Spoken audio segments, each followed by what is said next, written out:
એટલે અમારા શું નાના માછલા પકડવાના ખાતા જ રાખવાના હવે અમારા માછલા સિવાય બીજું કઈ કરવાનું જ નહીં. જાઓ કે દરિયા ધ્યાન રાખજો, માછલા ઝાલજો અને યાર યાસો આરામ કરજો. આપણને કોઈ ગૃહમંત્રીનું ખાતું આલ્યું? ચાલુ ગૃહમંત્રી હતો ને તો આ ઉપમુખ્યમંત્રી બનાવ્યો. મને સારું એવું હતું, હકીકતની ચિરાગભાઈ વાત કરું, મને મારું સારું જેવું હતું ખબર હે? મેં કીધું કા પરસોત્તમ સોલંકી બનાવશે કા કુંવરજી બાવળિયા બનાવશે.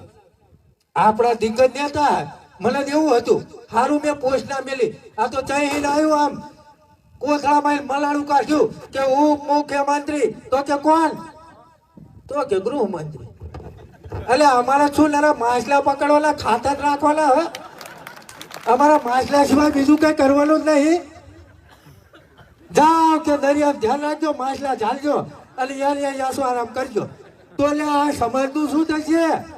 તો અત્યારે આ મારા બેટી લુખ્ખી સરકારને ખબર પડી જઈ હે કે ખરેખર જો અત્યારે ઓબીસી ની વસ્તી ગણતરી કરશું ને તો અમને ખબર પડી જશે કે આ જેટલા હે અને મુખ્યમંત્રીની ખુરશી આ ઝૂંટાઈને લઈ લેશે. અને આપણને કોઈ સાહેબ છે ને એ મારું સારું કોઈ પસંદ જ નહીં. આપણે તો જેમ આપણી ભડશેટ લાગતું હોય ને એવડી જ આપણને અડીને જેમ બોલો હાથ પાણી આમ આમ કરે એવડી જ કરવાનું હોય ને એવું આપણે પોહાય. આપણે એમના સાહેબ કે આવી ને એ એમને ગમે પણ એ આપણને સાહેબ કે ના ગમે.